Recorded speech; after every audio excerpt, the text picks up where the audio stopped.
Hi everyone, so we are Next Level, and today we've been looking at how do young people find out about their careers, and usually the main source is parents.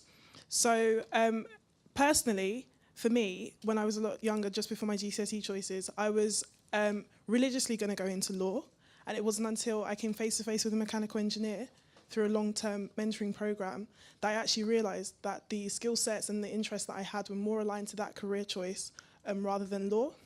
So my story is quite unique, and what we want to do is normalise this and broaden that perspective of career choices for young people and make them realise that, you know, there are other careers out there that you might not have heard of, and to meet those actual people who are doing those careers will allow them to see the opportunities that they might have.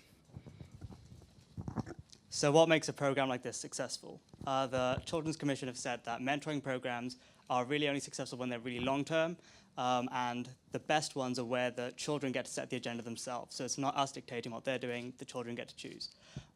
Also, sustainability and sustained interactions is a really important theme that we have to follow. The Office for Students have said that you need multiple interactions, maybe 4 to 6 in a child's life, to have the best impact you can to, influence a child's decision.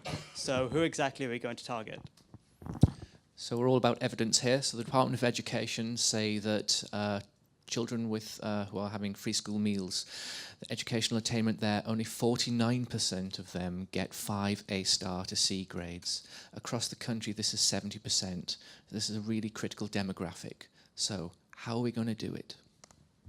What exactly are we going to do? So what we're proposing is we run a pilot in London, and how it's going to work is we'll run an event at the end of November. We actually posted this on Twitter yesterday, and we've got loads of mentors signed up who are already interested in being involved, like 20. So we're going to pilot this at the end of November in London, a one-day event. We're going to provide food, obviously, because it's free school meals. They're going to come along, chat to all the different people, and then decide which career that they're interested in. And they'll buddy up with this person. Maybe a couple of students will buddy up with the same person just so they increase their peer group. And how they're going to work this is up to them, but they have to have 6 contact points throughout the next year. They could be coming along to the company for work experience. They could be the mentor setting them a little project, if it's tech, asking them to learn a specific coding language, maybe some Skypes, some meetups. It's completely self-directed, but we're going to have a 6-month check-in with them and check everything's going okay. And another thing which we think would be really useful is a pay-it-forward scheme.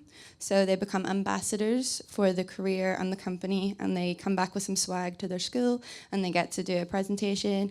And this will be really good for the kids' CV. They'll be able to write it when they apply to university or whenever they apply for a job. One of the things we're going to focus on is non-traditional routes, as well as people who went to university and studied the STEM subjects. But what about people who studied music and then went into STEM? Or what about people who didn't study at all, or people who went straight into work or did apprenticeships? I think that's really important, just to show a broad range of careers and how you can get into things like that.